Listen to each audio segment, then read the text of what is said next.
ये बात उन दिनों की है जब बुद्ध आम्रवन में अपना समय व्यतीत कर रहे थे।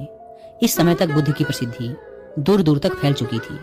बहुत दूर दूर से लोग अपनी चिंताओं और परेशानियों का समाधान खोजने बुद्ध के पास आते थे। ऐसे ही एक दिन जब बुद्ध आम्रवन में अपने शिष्यों को प्रवचन दे रहे थे तो एक अधेड़ उम्र का व्यक्ति अपने 20-21 वर्ष के पुत्र को अपने साथ लिए बुद्ध की तरफ चला आ रहा था। जब वे प्रवचन स्थल के पास पहुंच गए तो बुद्ध ने एक नज़र उन पर डाली और इशारे से प्रवचन में बैठने के लिए कहा। जब प्रवचन समाप्त हो गया और सभी लोग वहां से चले गए तो बुद्ध ने उस व्यक्ति को अपने पास बुलाया और बैठने के लिए कहा।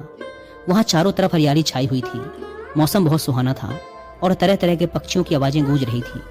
ऐसा नज़ारा देखकर उस व्यक्ति को अंदर से असीम शांति महसूस हो रही थी।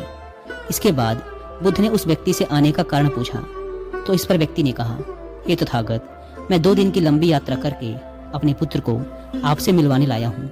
ये मेरा इकलौता पुत्र है और ये हर समय थका थका रहता है। ऐसा लगता है जैसे इसके अंदर कोई जान ही नहीं है, कोई प्राण ही नहीं है। इसका स्वभाव भी काफ़ी चिड़चिड़ा हो गया है। अगर हम इससे कुछ भी कहते हैं तो यह हमारी छोटी छोटी बातों पर गुस्सा हो जाता है। इसके देखने की क्षमता भी उम्र से पहले ही कमज़ोर हो गई है और इसके बाल भी सफ़ेद पड़ने लगे हैं। इतनी कम उम्र में इतनी बड़ी उम्र का लगना, मुझे तो कुछ समझ नहीं आ रहा कि इसके साथ हो क्या रहा है। तथागत, मैं अपने पुत्र के स्वास्थ्य को लेकर बहुत चिंतित हूँ। जब मैं अपने पुत्र को वैद्य जी के पास लेकर गया तो उन्होंने कुछ औषधि दी और कहा, अपने पुत्र को तनाव कम लेने के लिए कहो। वो अपने दिमाग में बहुत अधिक तनाव लेता है, इसीलिए उसकी ऐसी हालत हो गई है। लेकिन मुझे उनके बहुत समझाने के बाद भी तनाव का मतलब समझ नहीं आया। मुझे नहीं पता कि तनाव होता क्या है, यह किन कारणों से आता है और उसे कैसे अपने पुत्र के दिमाग से निकालूं। लेकिन मुझे सबसे पहले तो ये समझना है कि तनाव होता क्या है। इसीलिए तथागत, मैं आपके पास आया हूँ। कृपया आप मेरी समस्या का समाधान कीजिए। यह सुन बुद्ध उसके पुत्र को बड़े ध्यान से देखते हैं। उसके चेहरे को देखते हैं, उसकी आंखों को देखते हैं और फिर उसके हाथों की नब्ज को भी देखते हैं।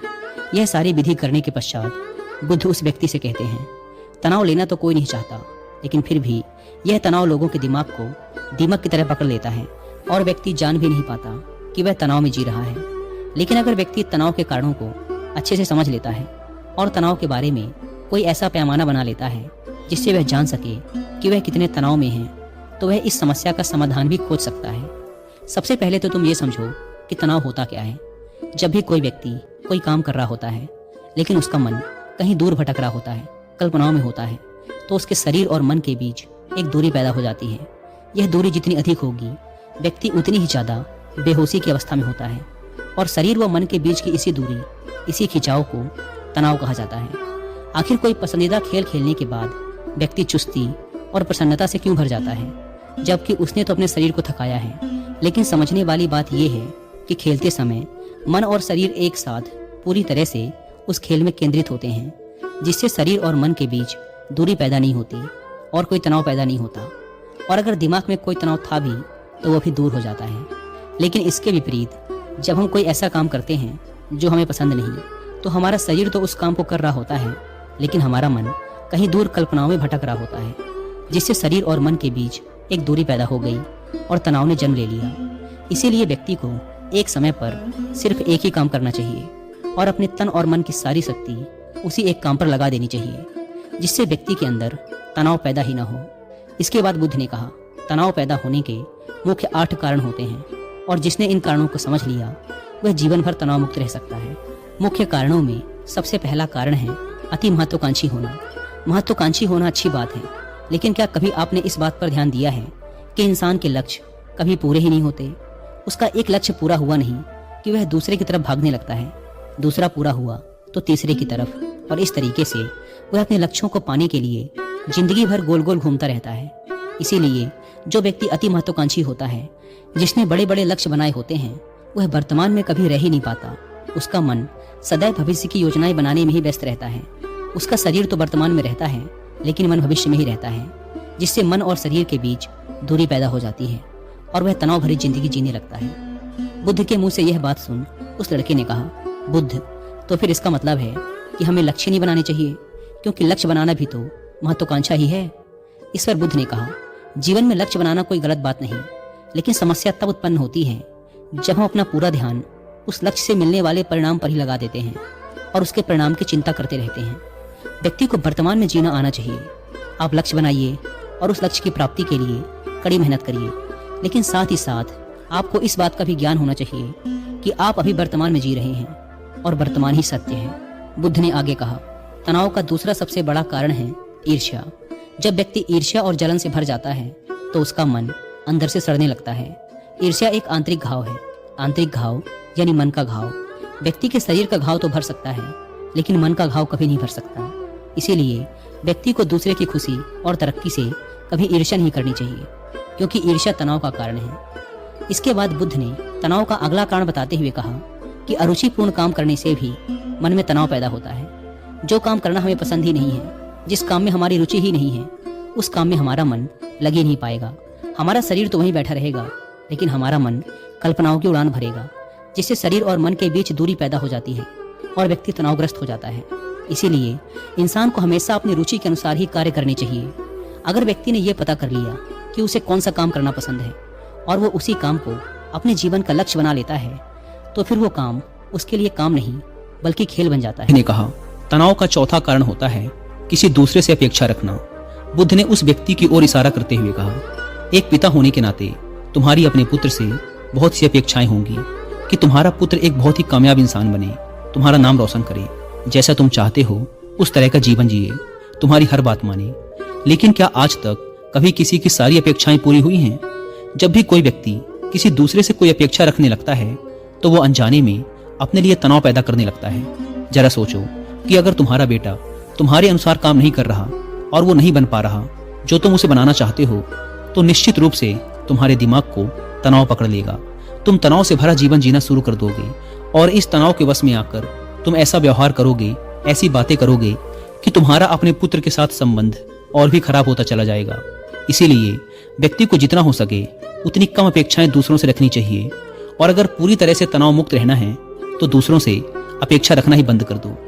इसके बाद बुद्ध ने कहा कि शारीरिक कष्ट भी इंसान के तनाव का एक कारण होता है। जब व्यक्ति किसी शारीरिक पीड़ा से गुजर रहा होता है तो उसका पूरा ध्यान बस अपने उस शारीरिक दर्द पर होता है और वह पूरे दिन बस उसी के बारे में सोचता रहता है, जिससे उसका मन दुख के विचारों से भर जाता है और ऐसी स्थिति में व्यक्ति तनावग्रस्त रहने लगता है। यह सुन उस व्यक्ति ने कहा कि हे बुद्ध, शारीरिक दुख तो किसी भी व्यक्ति को हो सकता है, तो फिर क्या वह व्यक्ति जीवन भर तनाव में ही जिएगा? इसका जवाब देते हुए बुद्ध ने कहा कि इंसान को यह बात समझनी चाहिए कि हमारा जीवन दुखों का आधार है। जैसे जैसे हमारा जीवन आगे बढ़ता है, इसमें दुख आते हैं, बीमारियां आती हैं और फिर अंत में मृत्यु भी आती है। तो बीमारियां इंसान के जीवन का अभिन्न अंग है, कोई इनसे बच नहीं सकता। बस किसी किसी के जीवन में ये समय से पहले आ जाती हैं तो किसी के बाद में, पर आती सबको हैं। जब इंसान का मन इस बात को अच्छे से समझ लेगा तो फिर वह अपनी बीमारी के बारे में सोच सोच कर ज्यादा तनाव नहीं लेगा, क्योंकि ये हमारे जीवन का अभिन्न हिस्सा है। और इसके लिए व्यक्ति को शारीरिक रूप से भी अभ्यास करते रहना चाहिए। अपने जीवन में व्यायाम और स्वस्थ जीवन शैली को भी जगह देनी चाहिए, ताकि उसका शरीर लंबे समय तक निरोगी रहकर सही से काम कर सके। तनाव का अगला कारण होता है अपनी योजनाओं को समझने के लिए समय न देना। कुछ लोगों के दिमाग में कोई विचार आया नहीं कि वो बिना सोचे समझे उस पर काम करना शुरू कर देते हैं, और जब उस काम में उन्हें असफलता मिलती है तो वो तनाव से भर जाते हैं, क्योंकि उन्होंने उस काम को शुरू करने से पहले उसके बारे में पूरी जानकारी इकट्ठा नहीं की थी। इंसान को कोई भी काम शुरू करने से पहले उसके अच्छे और बुरे परिणामों के बारे में ठीक से सोच विचार कर लेना चाहिए। इंसान को इस बारे में भी सोच लेना चाहिए कि अगर ये योजना सफल नहीं हुई तो फिर इसके बाद मैं क्या करूंगा। इसीलिए व्यक्ति को अपनी योजनाओं को ठीक से समझने के लिए पूरा समय देना चाहिए, ताकि बाद में उस योजना की वजह से तनाव पैदा ना हो। तनाव का सातवां सबसे बड़ा कारण होता है टाल मटोल करना, आज के काम को कल पर टालना। आप लोगों ने यह कहावत तो सुनी ही होगी कि आलस्य ही इंसान के शरीर का सबसे बड़ा शत्रु है। इंसान आलस्य की वजह से आज के काम को कल के लिए टाल देता है और फिर काम को टालना उसकी आदत बन जाती है। काम को कल पर टालने वाले व्यक्ति का काम कभी भी समय पर पूरा नहीं हो पाता, और अगर किसी तरह से पूरा हो भी जाता है तो वह उतना अच्छा नहीं हो पाता जितना अच्छा उसे किया जा सकता था, और फिर ये बात व्यक्ति के अंदर तनाव पैदा करती है। लेकिन काम को टालना या काम को एकदम अंत समय पर करना एक आदत है, इसीलिए व्यक्ति ना चाहते हुए भी बार बार अपनी इस आदत का शिकार बन जाता है और काम को टालता रहता है। और फिर जब काम की समय सीमा पास आ जाती है तो वह तनाव से भरकर काम को पूरा करने का प्रयास करता है। इसीलिए तनाव मुक्त रहने के लिए व्यक्ति को काम को टालने की आदत छोड़नी पड़ेगी, और यह तभी संभव है जब व्यक्ति काम को समय से पहले खत्म करने का निश्चय करें। सबसे आखिरी और सबसे प्रमुख कारण जो तनाव का होता है वो है ज्यादा सोचना। लगातार सोचते रहना भी एक बीमारी है और यह उस व्यक्ति में सबसे ज्यादा पाई जाती है जो कपोल कल्पनाएं करता है, जो अतीत की घटनाओं और भविष्य की बातों के बारे में सोचता रहता है, जो बेवजह के अनुमान लगाता रहता है। इसीलिए व्यक्ति को ज्यादा सोचने की आदत पर लगाम लगाना चाहिए। इसके लिए उसे जितना हो सके खुद को काम में व्यस्त रखना चाहिए और हर दिन ध्यान का अभ्यास करने को अपने जीवन का हिस्सा बना लेना चाहिए। बुद्ध के मुंह से यह सारी बातें सुनकर उस व्यक्ति ने हाथ जोड़कर कहा, बुद्ध, मेरा पुत्र तो अभी मात्र 20 वर्ष का ही है और इसमें अभी इतनी समझ भी नहीं है कि यह आपकी बताई सारी बातों का एक साथ पालन कर सके। आप कृपया करके तनाव मुक्त रहने का कोई आसान सा तरीका बता दें जिससे मेरा बेटा उसका अनुसरण भी कर सके और तनाव मुक्त भी रह सके। उस व्यक्ति की यह प्रार्थना सुन बुद्ध ने कुछ सोचते हुए जवाब दिया, अगर तुम इतनी सारी बातों का पालन नहीं कर सकते तो इसके लिए एक बहुत ही आसान विधि है। तुम एक बार में एक काम को करने पर ध्यान लगाओ। तुम जो भी काम कर रहे हो उस समय पर सिर्फ उसी काम को करो, सिर्फ उस पर ही अपना पूरा ध्यान लगाओ। और अगर तुम्हारा मन इधर उधर भटक जाता है तो जैसे ही तुम्हें याद आए उसे वापस फिर उसी काम में लगा दो। ये सबसे आसान और अच्छा तरीका है तनाव मुक्त रहने का। जब तुम भोजन करो तो उस समय सिर्फ भोजन ही करो, उसके पूरे स्वाद का आनंद लो, उसे अनुभव करो। जब चलो तो अपना पूरा ध्यान सिर्फ चलने में लगा दो। इससे तुम्हारा मन और तुम्हारा शरीर दोनों एक जगह पर केंद्रित रहेंगे। दोनों के बीच दूरी पैदा नहीं होगी जो कि तनाव का मुख्य कारण होती है। दोस्तों, आज की युवा पीढ़ी एक ही समय पर 2-2, 3-3 काम करने की आदी हो चुकी है, जैसे फोन पर बात करते हुए गाड़ी चलाना, खाना खाते हुए टीवी देखना या फोन चलाना। और फिर इनकी शिकायत रहती है कि मैं तनाव में जी रहा हूँ, मेरा मन अशांत रहता है, मैं चिड़चिड़ा सा हो गया हूँ। जब कोई व्यक्ति एक ही समय पर 3-3 काम करेगा तो तनाव पैदा होना तो स्वाभाविक है, क्योंकि दिमाग तो एक समय पर पूरा ध्यान लगाकर सिर्फ एक ही काम कर सकता है। पूर्ण रूप से एक ही समय पर 2 कामों पर ध्यान कभी नहीं लग सकता। इसीलिए जहां तक संभव हो सके एक समय पर सिर्फ एक ही काम करने का प्रयास करें, वो भी पूरे ध्यान के साथ।